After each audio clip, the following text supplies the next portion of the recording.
Hi there! Want to learn Blender but don't know where to start? In the next 30 minutes, I'm going to show you how to install Blender, navigate the 3D viewport, and how to work with objects, showing you essential skills that every beginner needs. In the full course, we will create 3D models, materials, and renders through a follow-along project. Check it out in the description. Let's get started!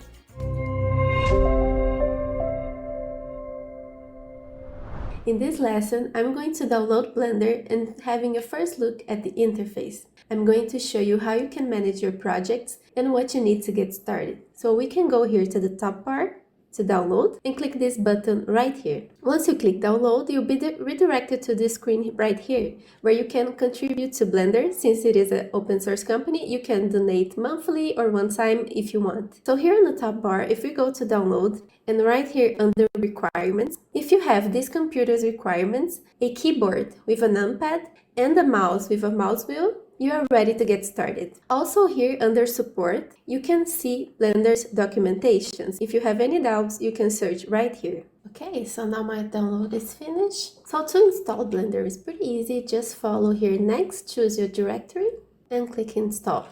So let's open Blender for the first time. The first thing you see will be a splash screen, where we have an art and the version that you're using. You can create a new file, or if you already worked with Blender, you can open your recent files. So you can click anywhere to close this window. This is Blender's main interface, and it is divided by 3 areas. The first one is your file management, is this here on top. Then you have your different workspaces, as you can see here. And the last one is the status bar. It's right here at the bottom, and it gives you tips and shortcuts about how you can move your scene. So the first thing that we are going to do is give this project a name. So you can see here right on the top bar that we have unsaved Blender 5.1. So you can go here to File, and let's go to Save As. You can choose your folder and name your project. So Blender First Project. And click Save. Now you can see that your project is named right here. So let's go to File again and see other options that we have. So here we have Link and Append. These are both ways that you can bring objects from another Blender file to a current one. And you also have Import and Export. So let's import an FBX, for example. Here I have an asset library that I separated, and I have a flower FBS, so I can click here to open it. You can also drag and drop files. So let's remove this, and I'll go here to my browser, and I can drag and drop on my viewport, and you can also import objects this way. So let's remove the cube.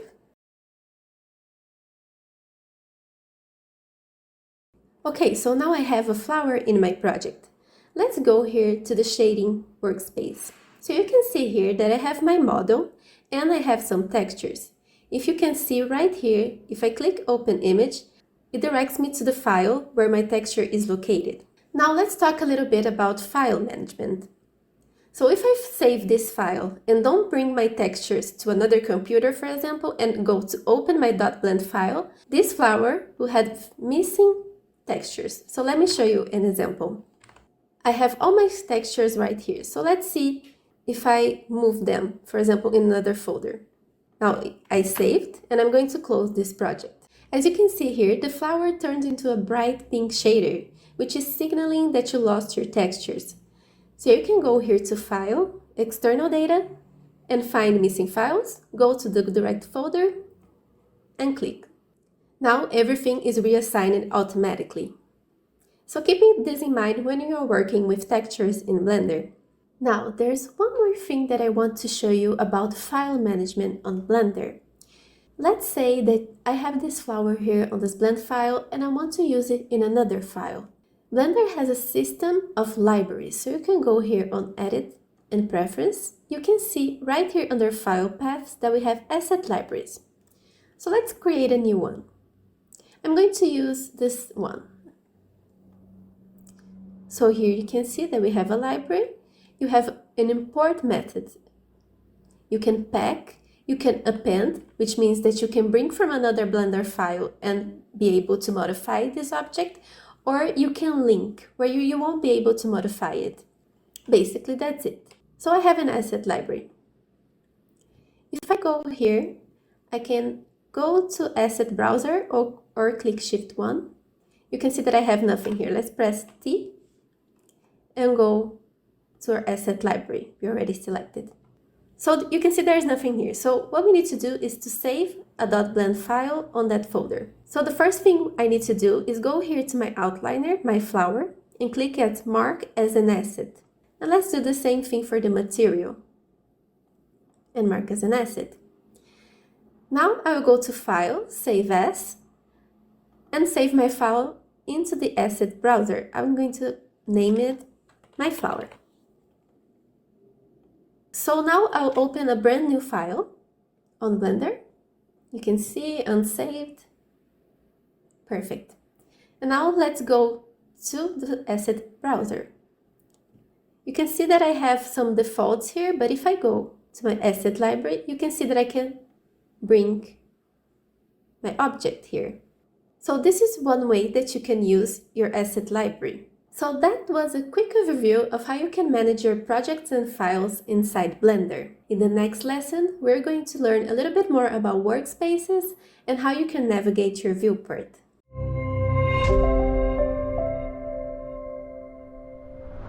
So before we get started, I will go to Edit and Preferences. I want to increase the resolution scale of my screen so you can see better. So I can go here to Resolution Scale, and you can see that all of my text are increasing in size. So I will leave it at 1.1. Here you can customize a lot of properties in Blender. Since Blender is an open source, we have a lot of add-ons. So you can add, for example, a different format exporter, for example, this one, GLTF. You have rigs, add-ons, UV, a lot of options. I'm going to add the screencast keys. As you can see, my mouse showed up here at the bottom left, so everything that I click will be mirrored. So let me activate it. There we go. Okay, so now let's get started looking at the different workspaces that we have on Blender. This is the first one, Layout. So it is composed by 4 different editor areas you can see here. This is the first one, is the 3D viewport. On the top right side, you can see the outliner. The outliner is basically your scene collection. So you have a list of everything that you have on your main viewport. For example, we have a camera, we have our flower that we added last lesson, and we have a light, you can see here. At the bottom, you have the properties. And I like to divide the properties in 2 sets. The first one, you have render settings, the output, some scene properties, and your world properties, like the environment. And the second one that is not showing right now is going to be your object selected. So let's go here to our flower and select and click the right and left mouse.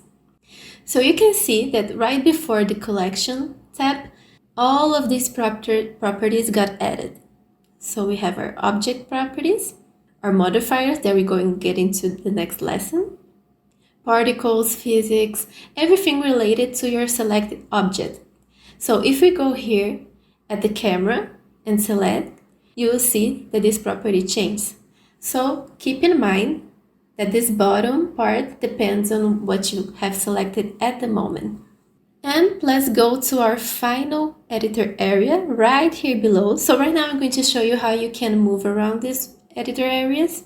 When you go to this line here, you see that you have an arrow pointing both ways. So you just click your left mouse and you can do this for each and one of them. So let's do this with the timeline. So this area is the timeline. Right now, we're going to hide it because we're not going to use it right now. So just for you to see, go ahead and click spacebar.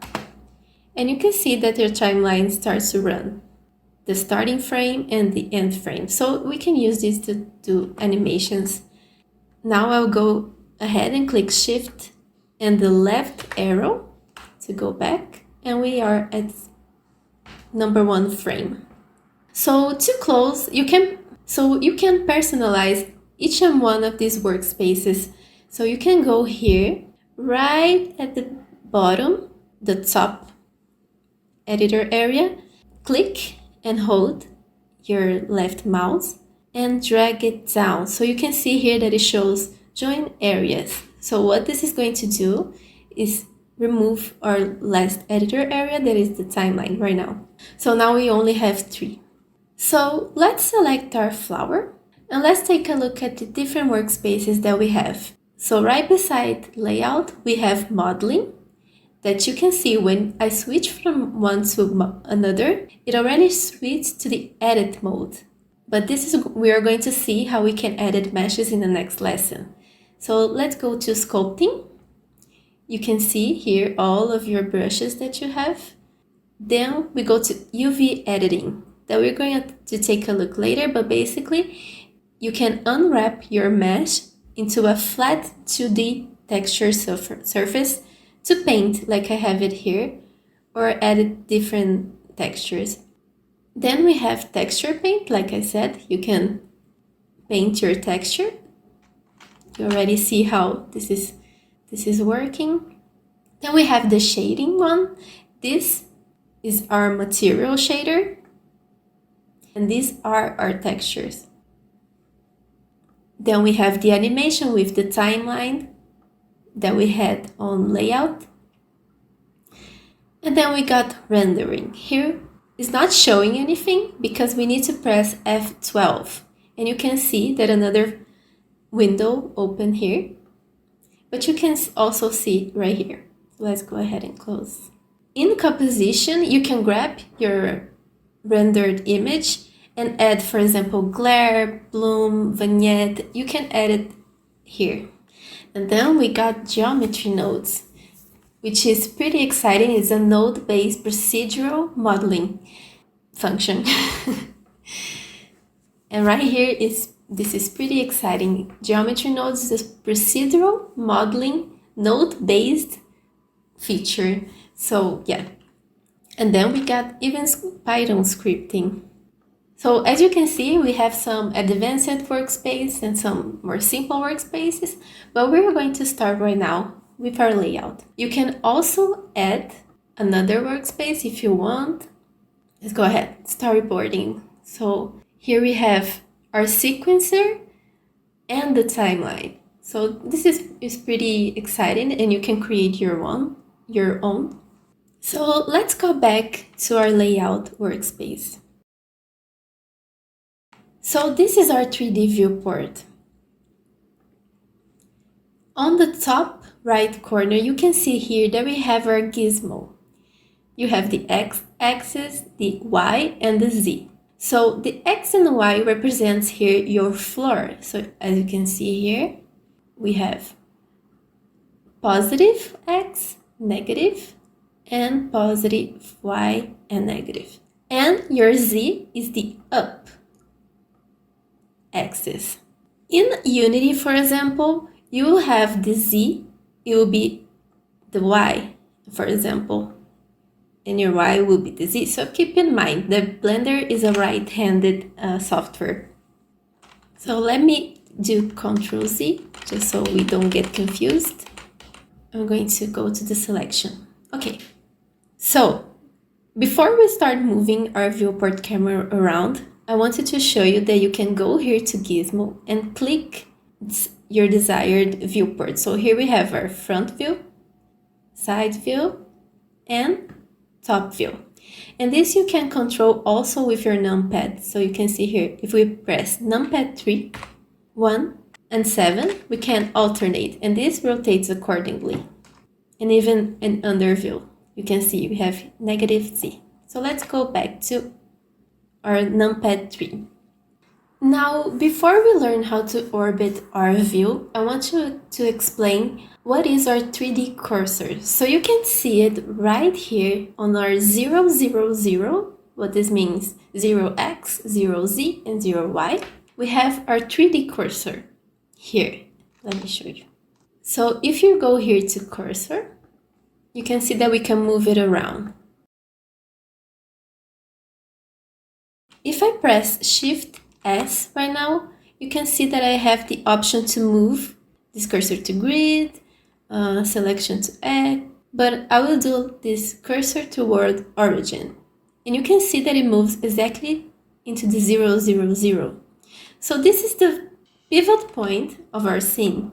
It will not always be your pivot point of your object, because if you move, let's go to select box, because if we move our object here, your object origin be different than your world origin. So keep this in mind. You can see here by pressing N and going into item.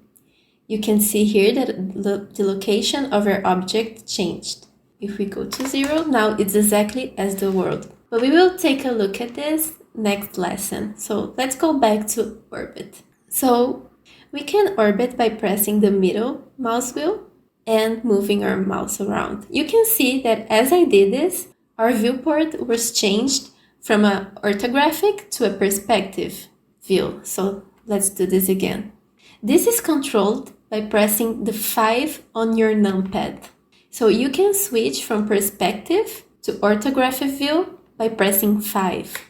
And if we pressed 1 or 3, it's automatically an orthographic view. So you can see if I press 1 and 5, it switches from an orthographic to a perspective. You can also control this by going on your sidebar into view. You can control the focal length of your viewport camera. It's different than your outliner camera right here. It's just your viewport. Let's switch to perspective that we can see a little bit better. So if we orbit, we can control focal length, but it usually is best to leave it at 50 or 30. Right below it, we have our clip start and clip end. So if I increase my clip, you can see that we have a clip cutting our object. And we also have a clip end. If I reduce, you can see that it starts clipping from behind to the front. So keep this in mind. If sometimes you have an object too far away from your viewport camera, it can't disappear. So let's continue our navigation. If you want to pan from side to side, you need to click Shift and your middle mouse button. And you can pan up and down, left to right. So we can combine both of these. You can orbit and you can pan. Of course, you can also zoom in and zoom out with your mouse wheel. If you get excited and just start spanning around and you get lost, oh my god, where is my object? You can press Home on your keyboard and it will frame all of your objects. Or if you have an object selected, you can press comma in the numpad and it selects your object. So for example, if I have my camera selected, we can press numpad, and as you can see, we start to orbit around the selected object. So let's click on the other object, numpad. If you forgot any commands, you can also check our status bar. You can see right here, really small, that we get some tips about how we can navigate. So we have left mouse select, rotate view, and you can see right here, as I'm rotating, if I press right click of my mouse, it cancels and goes back to the way that it was before. Congratulations on completing the free Blender Basics tutorial. If you'd like to continue, check out our Complete Blender Mega Course, where you will learn the basics and so much more to keep developing your Blender professional skills. The course will be linked in the description. Thank you for watching and see you soon!